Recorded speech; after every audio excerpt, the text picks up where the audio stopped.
Hey everyone, welcome to This Week in Marketing show, also known as the TWIM show. I'm your host Sajid Islam, and today I'll be going over the notable news and updates in the digital marketing space from the week of October 5th, 2020.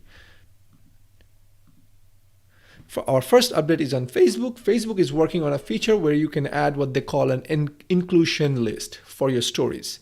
To those of you who are not familiar with stories, it's a feature on Facebook that allows you to share photos, videos, and text that are only visible for 24 hours.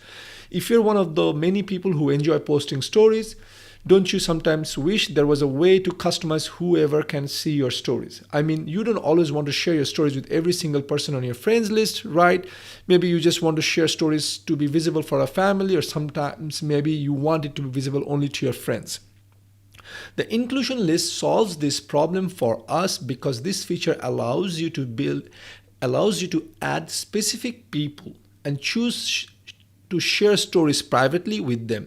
Imagine being able to utilize this feature to help further your business by sharing exclusive content with a certain group of people.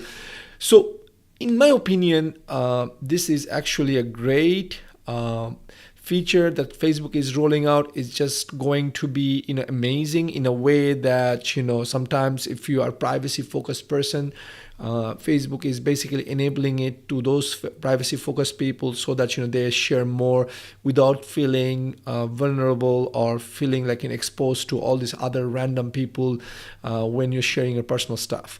So that's a good update. Let's see how this all plays out in the near future. Our next update is actually also from Facebook. It's about Facebook for community managers.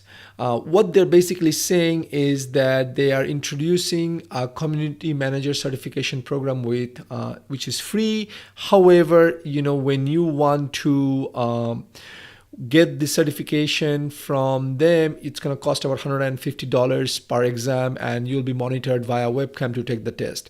All in all, this is good because what this is actually signaling, Facebook is again investing heavily into groups and communities. Like a couple of years ago, Mark Zuckerberg actually came out and says, we are basically make Facebook as a community platform. So in a sense, if you look at it, it's basically allowing you to create groups because Facebook has realized, it has gone past that heyday of where people are just going to join in and people are just going to share news and updates. But they want to basically focus on communities because people realize if I have my own community, so for example, the TWIM community or Market and Grow community, then I'm going to have my people coming in and doing all those things. All in all, it's a great concept at a high level, but come to think about it, I absolutely do not enjoy groups or communities on Facebook. Number one, it's very noisy. Facebook controls what updates you see. Again, I think I've mentioned this in my previous shows as well. It's like we are the mercy of Facebook. I personally belong to over 10 plus different communities or different groups on Facebook, and I don't always see the updates. If I will only see them if I remember to go to those groups and communities manually, just because obviously there's only so many things that can take up my space on my newsfeed. Like I have friends, I have pages I follow, then I have groups. It's just like a mixed hodgepodge, right? And there is no easy way for me to see the groups and the communities. So those are some of the things you have to keep in mind. I mean, I know it's a thing of 2020 where everyone has a community, everyone has a group. But for us, we decided not to have a community or group on Facebook, at least a free one. We do have a paid one. We are going to talk about it later on towards the end of the show in our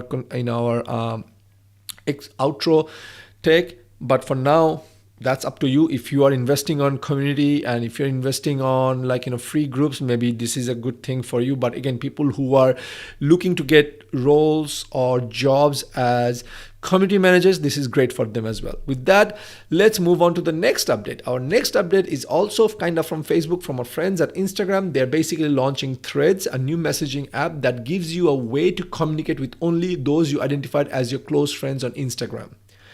You can still communicate with everyone else because Threads has two tabbed inbox, one for close friends and the other one is for everyone else, where you can also access your Instagram inbox.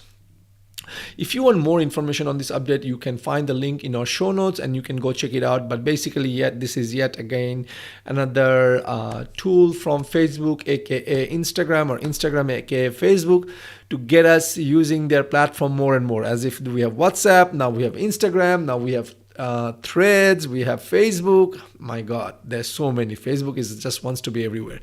We'll see how that all plays out. Next one. Now let's talk about Instagram Reels. We have shared updates about Reels in our previous episodes, but if you're only joining us now and it's your first time hearing about Reels, let me get you up to speed. Reels is basically Instagram's versions of it's Instagram's versions of TikTok, or basically Reels is basically a copycat of TikTok, right? You can record and edit up 15-second multi-clip videos with audio effects and so on. It seems like Instagram is really hard to get to the same level as TikTok because they've recently launched 3 new updates on Reels. Now, the other thing is I have watched some videos on Reels, and I will tell you, a lot of people are basically taking their TikTok video and putting it on Reels because I can see the TikTok logo on the upper left. Hey, if you're gonna reach a competing product, people are not gonna create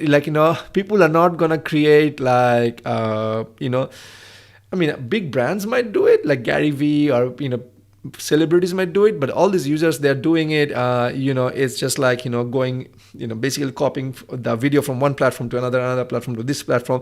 But what remains to be seen is Reels is quite addictive. I mean, I spent about half an hour time on 2 different days last week to go through it and check it out and everything. I enjoyed it, I will tell you.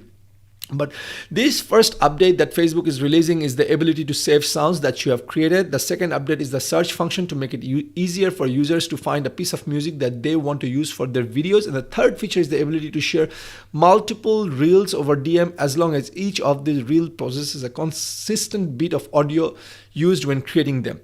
These are all great updates. But one thing I will tell you, Reels is really missing, and what TikTok really has, it's the ability to share.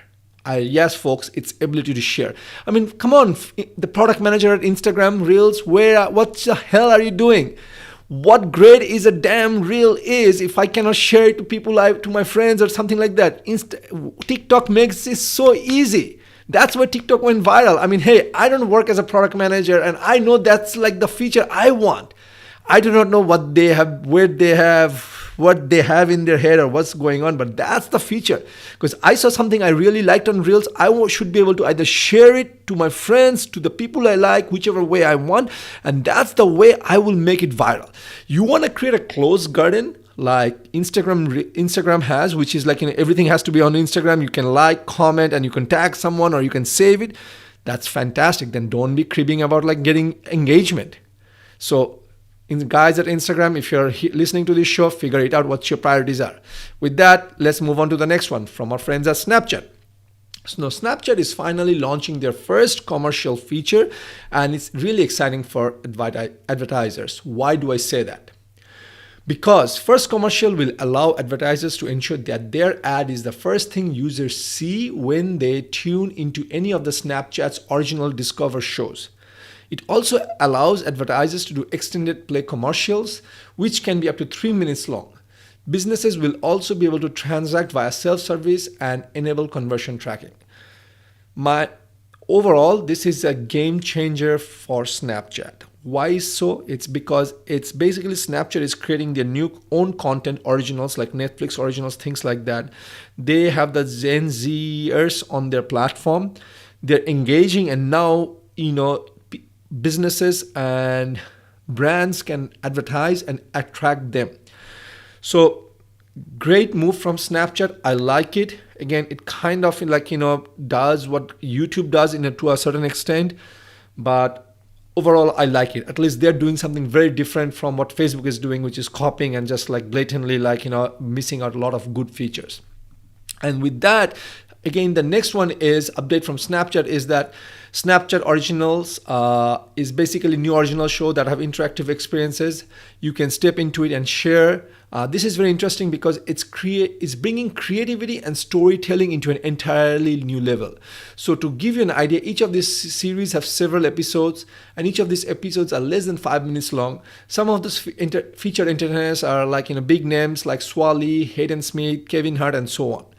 Now, a lot of the people think this micro originals shows are not going anywhere. Especially there's this big thing, Quibi, spelled Q-U-I-B-B-I or Q-U-I-B-I. This guy from Hollywood, as well as HP's ex-CEO Meg Whitman, they both co-founded and ran it. They raised up to $1.75 billion, and then they spent like a year, 2 years spending all this money to create this platform, create all these shows, and they launched 6 months ago. And now the talk of the town is that they've been trying to pitch it to someone to buy that product, which no one wants to buy. And this was like, something of the format of Snapchat Originals, which is like, small segments, episodes targeting, mobile users on the go. However, that failed, but Snapchat Originals seems to be catching on. So that's like the thing, it's not really a micro episodes or micro content are dead. It's just that those people were not able to play it well, and they are Snapchat is apparently positioning it. Also, Snapchat has the users, right? Snapchat has been around for long. It's harder to acquire new users in this day and age unless you have some viral component into your platform, such as TikTok does, right? Which is easy to share, easy to download, easy to do a lot of things, remix, things like that. But Quibi, I didn't even use it, not for a single day. So you get the point, folks. So do keep an eye on Snapchat Originals along with the first commercials that we just shared in the last update. This is going to be a game changer in the video segment. With that, let's move on to the next one. Our next update is on our on Google. Again, if you've been watching our show, following our show, you probably heard this many times from me, is that it's like all these social media platforms are copying each other in hopes of getting a chunk of the respective audience, right? They're like it's like Facebook/Instagram says, oh, TikTok is amazing, TikTok has this feature, let's do this, without thinking is this something makes sense or not. The same thing is happening here again, which is we have stories from Facebook, we have stories on Instagram, Snapchat, YouTube, and now Google search is also adding it on their features, search stories feature. So what they're doing is they're creating this on the Google app on iOS and Android. They're going to create a stories feature. Go figure. How does it work? Basically, users will be presented with a row of visual stories that they can tap. These stories will include full screen videos, photos, and audios that can also be linked to publishers' other content. So what's the difference? It's focused on publishers' content instead of personal content. Right? If you want to read more about this update, we'll paste the link on our show notes and you can check it out. Now, our next update is from our friends at YouTube, which is also a part of Google, but this is actually a game changer.